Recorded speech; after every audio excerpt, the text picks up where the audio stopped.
I'm Mike Breen, and welcome to Constitutional Cuisine, a little experiment that is designed to explore our founding fathers' thoughts on the republic they gave us, their relationship with food, and some thoughts on how they might respond to the activities in Washington, D.C. today. Each episode we focus on a particular founding father, talk about one of the foods that he is particularly fond or was particularly fond of, walk you through a recipe, and talk to you a little about his view of the Constitution and compare those thoughts to what is happening today in Washington. Today, our founding father is Ben Franklin, an incredible man. He was a man of letters, a man of science. He was a politician of sorts. He was also a diplomat. Spent 27 years of his life outside this country, many of those years as an ambassador to France for the United States. He invented so many things, it's really hard to keep track of it. But one thing he lost on, and I just want you to keep this in mind. Did you know that Ben Franklin fought very, very hard to put the turkey as the national bird for the United States of America? He thought it was a majestic bird. He thought it was a smart bird. He thought it was an ingenious bird. But no, he lost out to Jefferson and to Adams, and the eagle became the bird of the United States of America. I wonder what he would think of today if he saw the turkeys that were in the White House. Anyway, sorry, let's go over that and move on to our first recipe. Today we're going to be talking about something that has to do with the potato. And Franklin actually changed a whole course of history through the potato. But first, let me tell you about our sponsor for today. We have two sponsors. As usual, good old American Common Sense is the sponsor of our show. But secondly, today, our sponsor, and we're proud to say it, is the First Amendment of the Constitution. The First Amendment in the Bill of Rights. Now, I've done a little mother-in-law research, asking a bunch of people, what does the First Amendment say? What does it give us? And while it's not scientific, I found that most people say that the First Amendment does a couple of things. It guarantees us the right to free speech, and it talks about separating church and state. It's like building a wall, the separation of church and state. So about 7 out of 10 people that I spoke to actually said that. And then I found a poll, a scientific poll, that actually confirmed that. It said that 69% of the population believe that the First Amendment talks about the separation of church and state. Well, we'll talk about that a little bit later, but in fact, that is not the case. Before we go on, let me just read you what the actual wording of the First Amendment is. It says, Congress shall make no law respecting an establishment of religion or prohibiting the free exercise thereof, or abridging the freedom of speech or of the press, or the right of the people peaceably to assemble and to petition the government for a redress of grievances. It says, Congress shall make no laws. The intent of the First Amendment was to put a burden and restriction on the government from interfering with people. It was not to put a burden on the people and prevent them from doing what they wanted. For many, many years, many, many decades, that's the way it was, and it changed. We'll talk about that a little bit later. But now, let's go back to the potato. You know, Ben Franklin spent a number of years in France as the minister of France. And at that time, France was having some problems with feeding its population. There were droughts, crops weren't so good, and at that time, this wonderful little food article, the potato, was deemed poisonous. The French thought it was poisonous. They fed it to pigs. Somehow pigs wouldn't get sick from the poison, but they believed it was poisonous.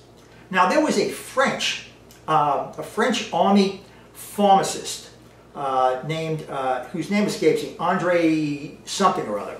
Not terribly important to the story, but during the Franco-Prussian War in 1870 to 1872, thereabouts, he was captured by the Prussians, the Germans, and he was in prison for a year. And what do you think he ate for a year in prison? potato soup and other versions of potato. And lo and behold, he didn't die. So when he came back to France, he saw this as a great opportunity to help feed the people of France by introducing potato into the French diet. But of course, no one would hear of it. The French Society for Medicine and the like just totally ruled it out. Well, he worked with Franklin, and Ben, little mastermind, convinced him to throw a very fancy dinner party for 20 of the most influential people at the court. He invited them, and they served 20 dishes. Each dish had a potato in it, some sort of potato, some form of potato, and no one was told. The dinner party was a great success, truly a great success. And a couple of years later, Franklin petitioned the French Academy of Medicine to take the poisonous name off of the potato, and they did. And consequently, the potato moved on to become a staple part of the French diet. And that's what we're going to do today. We're going to cook one of the dishes that was at that wonderful feast that Ben Franklin and that army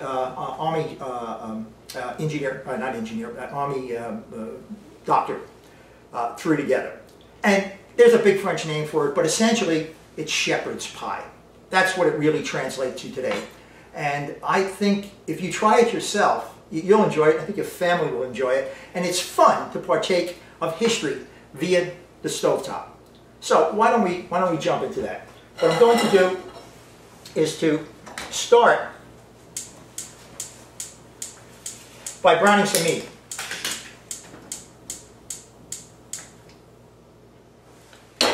We have a pound of ground beef, which I will brown. And then what we're going to do is we're going to saute in a couple of tablespoons of butter leeks. Now this is a leek.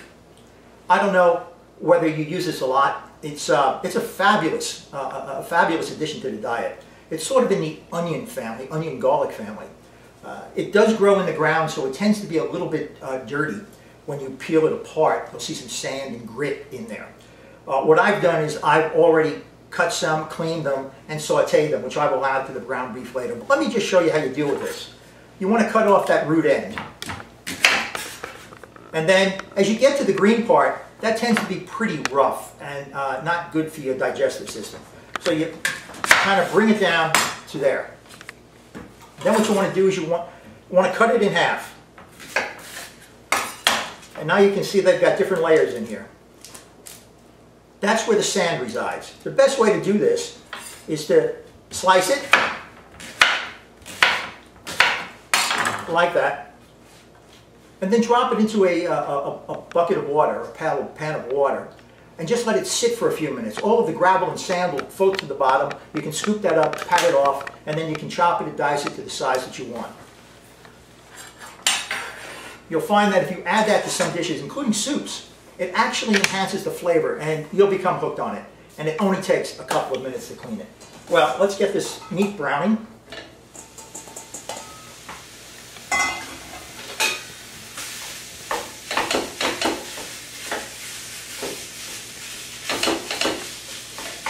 Now, Franklin, when he was in France, really spent a lot of time thinking about different forms of government. And clearly, he was a participant and a signer of the Declaration of Independence. And he was also at the Constitutional Convention. He was the oldest person there. He was 81 years old. And a major fan of developing a republic that allowed for the representation of people and of different points of view. And those different points of view were points of view of sovereignty. It was the points of view of the states, which is a very, very important thing. Well, Franklin always had something witty to say. In fact, Franklin was probably the first blogger. He put together something called Good Richard's Almanac, and he authored it under a pen name. I think it was Richard Saunders. And he always gave these little witticisms about early to bed and early to rise, makes a man healthy, wealthy, and wise. And It's important to be sure that you don't overindulge. Of course, he did overindulge a lot when it came to food and drink, but he was truly the first blogger. But he did believe in personal liberty. He did believe in personal responsibility. And when the Constitution was finally passed, I said he was 81 years old, he was asked about it. And he says, what does this Constitution give us? And he said, it guarantees every one of us the right to pursue happiness. But we have to catch it ourselves. Unlike today in Washington, where the people believe that the Constitution actually guarantees the outcome of happiness. And that's what happens when the socialists get in charge. It's a hard thing. I mean, Obama ran on the promise of hope. Remember that? Hope. He's going to really change things. And what happened? We hoped and we didn't get anything. Everything went south. I think it's time to change. We shouldn't be relying on hope, because hope really doesn't give you the answer. You need action. Franklin was a man of action. In fact, he had another quote. I wrote them down so I don't forget them. And I think this is intriguing, and I think this is something we have to latch onto today. And I encourage you to tell your friends about this. Ben Franklin said, "He that lives on hope will die fasting."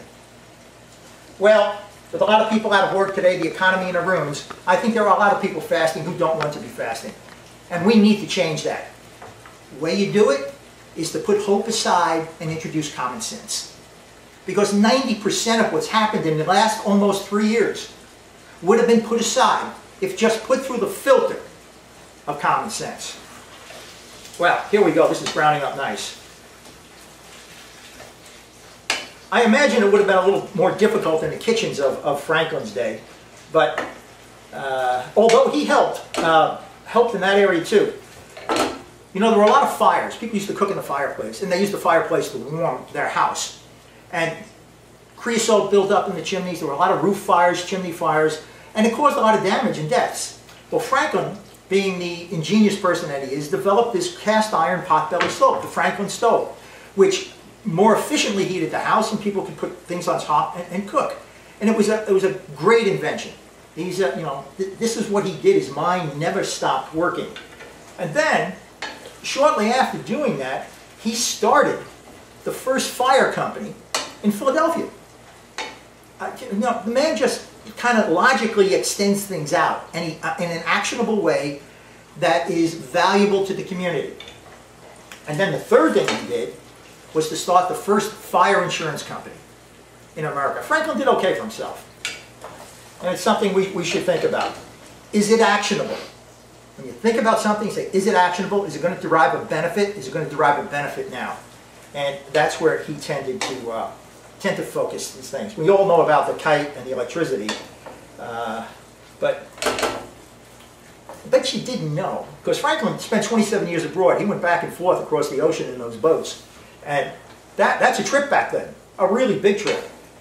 And he noticed there were some problems with boats. And he created the concept of watertight doors, so that different compartments could be protected if there was a leak or a breach in the outer hull, and the ship would not sink.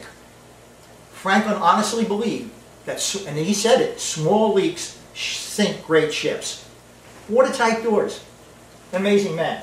Okay, we've got this going along pretty good here now. Now what we're going to do is we're going to add the leeks. I had chopped them up, I sauteed them in 2 tablespoons of butter, got them slightly brown, they're a little soft and translucent, and now we'll add them to the meat mixture.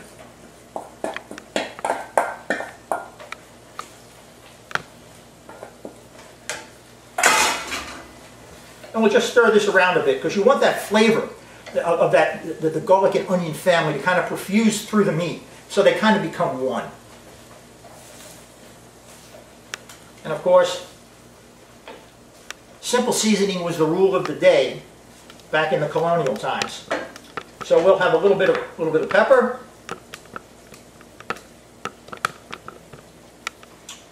and some salt.